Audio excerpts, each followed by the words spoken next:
Yo, what's up, YouTube? It's your boy Love Life Trucking. Do all that usual YouTube stuff. But I decided to do something a little different this week. I did record some footage, but I decided to make a video this week just to say, talk about stuff like I feel like people who are trying to be owner operators should know. They things they should definitely research on before they get into things. You know what I'm saying? I'm not gonna keep it super boring or super long either. Um, Definitely one of the main things you want to understand, and it took me a while to understand because I used to get offended by this, right? But there's a big difference between being a lease purchaser and an owner operator, right? Because I've leased trucks before, right? From the companies I was with. I did a lease with Total Transportation of Mississippi. They're a U.S. Express affiliate out of Jackson, Mississippi. I've leased unfortunately, with Super Ego. Lord, that was a story. But I've also leased a truck through Hirschbach. So I've done that side of thing as well as being an owner operator. Meaning I went to a dealership, I got a truck, and I could take it anywhere I wanted to. I decided to take it to Landstar. I wasn't obligated to. I wasn't under contract to take it to Landstar. I took it there because that's where I wanted to go. And I only left Landstar because I wanted to pursue my own authority. So that's the main difference between a lease purchaser and an owner operator is a lease purchaser has to work for the company that they're leasing the truck from. Usually. There may be some exceptions to the rule, and I know some people have found clauses in their contracts that may state that they can move the truck. But yeah, an owner operator can take the truck wherever they want. They can go wherever they want to go with that truck. They can work for whoever they want to, or they can start their own authority like what I had did with my truck. Right now, I have a truck with SFI. I can do what I want with this truck. I can start my own authority. I can go to Landstar. I can go to JB Hunt. I can go to Mercer. Anybody. I can go anywhere that accepts my truck. I could take it anywhere. Or like I said, I could start my own authority with the truck. No issue. So that's kind of one of the biggest differences. There's a lot of other differences, but I'll just point that out as the biggest one. All right, so something else I wish I knew getting into this game is exactly how much money you'd be spending, especially if you're doing your own authority, just to get started up. I'm from Florida, right? Well, I live in Florida. I'm from Mississippi. Living in Florida, insurance rates are ridiculous, y'all. Like I had insurance through Progressive, which is, probably the first reason it was expensive. But so when I had insurance there, I had to pay $8,000 down. No, I'm sorry, y'all. $6,000 down on my insurance payment, and then I had to pay. My insurance was $2,800 at first every month. After I renewed it, after I had held on to the insurance for a year barely, it dropped down to about $2,300. Because after that first year, after you get over that first year safety audit and things like that, your insurance drops. Of course, as long as you ain't had a claim, which I didn't. Something else I wish I knew, like I said, the startup costs. The $300 or so you got to pay. To get your DOT number and MC number up and running, trying to find factoring companies, the 13 to 1,500 you got to pay to get your plates, and you got to go to the DMV, usually in the state capital or something. Like for me, living in Florida, and I lived in Pensacola, I had to go to Tallahassee to go get my apportioned plates, and that was about $1,500. Like I said, I paid $8,000 down for the truck that I had at the time. Stuff like that. I wish I knew that. I wish somebody had told me that. I wish I had researched it too. You know what I'm saying? Because you can't expect to be told everything. Sometimes you got to get out and do your own research. But it would have been nice to have a mentor kind of guide me in that process. Then you have to realize as a new owner-operator, like if you're fully under your own authority, that most people wouldn't want to work with you right away because your authority don't have any age on it. You already have to wait 21 days before you can even operate under it. So, what are you doing all the time? You're just sitting around, unless you have another gig and you just kind of doing this on the back end.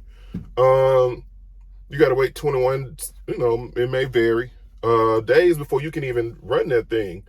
And then most places ain't going to run with you because you still new. Now, you can get people like C.H. Robinson, TQL, and if you love phone calls, TQLs are your people because they will call you. You better believe they'll call you. So you can get a few places that will work with you being, fresh out the gate. But most of the bigger carriers, they want you to have 90 days, 60 days, a month, a year, stuff like that before they allow you to use their load board or to, even if you're on a DAT board, to book freight. Anywho, y'all, other stuff I wish I knew more about was business credit. I didn't know much about business credit, right? So I wish I knew more about that, how to establish business credit, having a business bank account, things like that I wish I knew, because business credit, I think, can make or break a company. I think if I had business credit, I would probably have still been under my own authority. But I'm glad that things worked out in my favor the way I did, where I did lose everything because I was operating in the red. And, when you get that far in, it's time to let it go, which I'm glad I did. But anyways, y'all, that's some stuff that I wish I knew, trying to get started, because, sorry, y'all, I'm at my receiver right now, waiting to get called so I can go drop this trailer. I'm at the Mayer Distribution Center in Lansing. I can't talk, y'all. In Lansing, Michigan, waiting to get this dropped and pick up my empty so I can get on down and go to my next load. But I just decided to do something different this week. Like something else I wish I knew. Even when it coming into leasing and all of that, it's like I said, just knowing the research, knowing the freight lanes, knowing where the freight runs at, knowing where the good freight comes out of. I didn't even have anyone living in Florida. No one told me until I became my owner operator, or at least purchaser at the time and then graduated to owner operator, that Florida, don't go any further south than Orlando or Tampa unless you live further south. Otherwise, going down there, unless you know somebody, you got direct freight contacts, direct shipper contacts. Don't go any further than about Orlando or Tampa, because you riding pennies on the dollar coming out of there, or you're going to have to deadhead at least maybe to about Ocala or Jacksonville, maybe Savannah, Georgia, just to find a good load. So don't go into Florida if you have no surefire way to get out of Florida. It's just not the best place. You'll hear it all the time. Anyways, y'all, it's so much I wish I knew. So much I wish people had taught me. That's why I try to use my channel to anytime somebody email me, ask me a question, and I don't know it all. I could be wrong about a lot of things, but anytime someone asks me, I definitely try to share what I know with them, because it might help them and they could pass it on and pass it on. That's how knowledge works. You know what I'm saying? You learn something and pass it on. It'll bless somebody else and save them the headache that you wish someone would save you. As far as my usual stuff I normally say on my videos, y'all, like I said, this is week 24. So I'm actually almost at my 6th month of being a owner operator here, leased under Schneider. I got some things coming up. I'll talk to y'all about that when the time is right. But yeah, so far, had its troubles, but things are kind of picking up for some reason. Last week's settlement I made, I believe it was about $21.12. And that was after all expenses, after fuel, after truck deduction, even after them freaking toll charges came out, because they take all your toll charges out at one time. Like they pay for it with the little, pre-pass thing or whatever. And then at the end of the month, they take out all your tolls for the previous month or whatever like that. So them toll charges, they hurt. But I still ended up making $2,100 because I grossed like 5,400 or somewhere in that ballpark a little over, I believe. And so that worked out. Anyways, y'all, after I leave here, I'm headed to Lima, Ohio to pick up a load there. And it's going to a Dollar General warehouse. Other than that, yeah. So, like I said, just some things I wish I knew. I wish I knew about fuel cards. I wish I knew about business credit.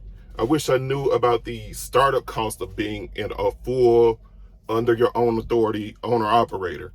I wish I knew about the cost for plates, fuel tax, heavy vehicle use tax, the insurance and the cost of renewing that insurance, the monthly payments you had to pay for that insurance, about factoring and like I said, fuel cards, business credit, so many things I wish I knew and I wish somebody had taught me.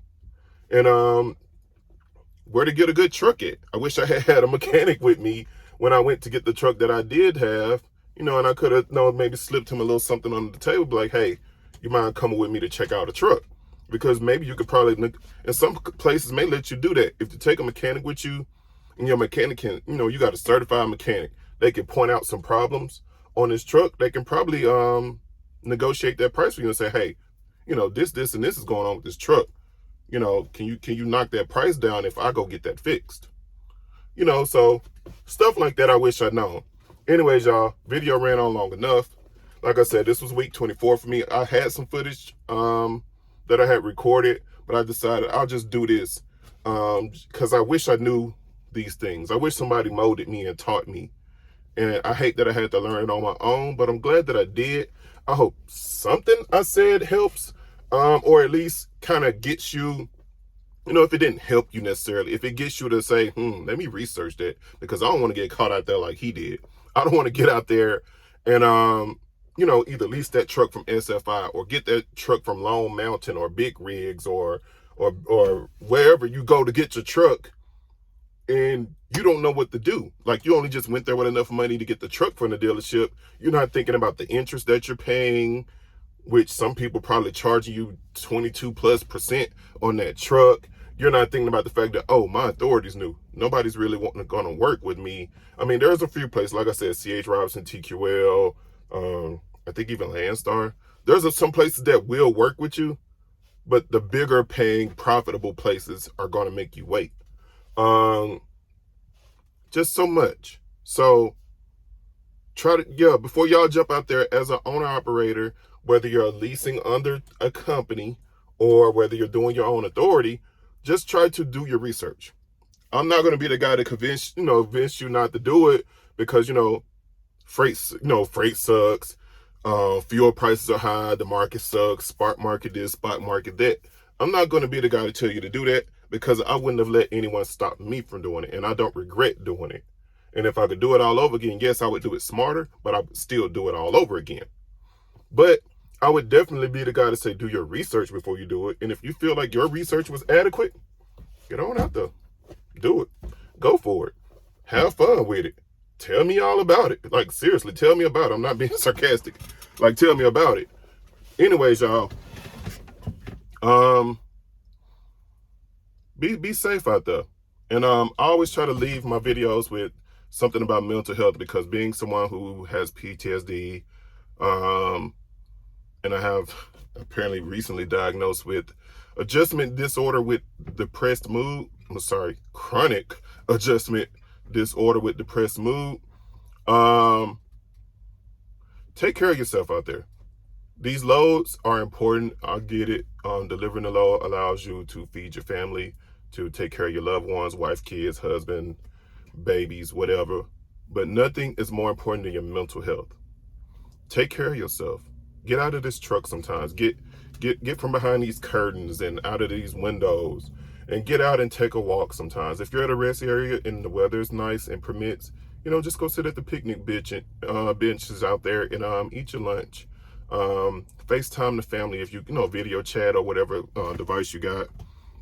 Video chat your family instead of calling them on the phone. If you got a husband, wife at home, whatever, have them send you pictures and just little reminders to kind of help remind you, hey, this is what I'm out here doing it for. This is, these are the people I care about, and these are the people that keep me motivated. Make sure you are driving the truck. Don't let that truck drive you. Yes, it's important to keep the wheels turning. Losing my voice, y'all. Yes, it's important to keep the wheels turning. Yes, I know, keep the rubber side down. Yes, I know, hammer lane this and hammer lane that. But nothing is more important than your mental health out here and your physical health, your emotional health. Once those things are in place, then your financial health grows too as a result because you're happier. You're more satisfied with what you're doing. Anyways, y'all, that's been my Dr. Phil moment. That's been my TED Talk. You can, like I said, like, share, subscribe, comment. You can like, dislike. It's up to you. This is your world. I'm just living in it.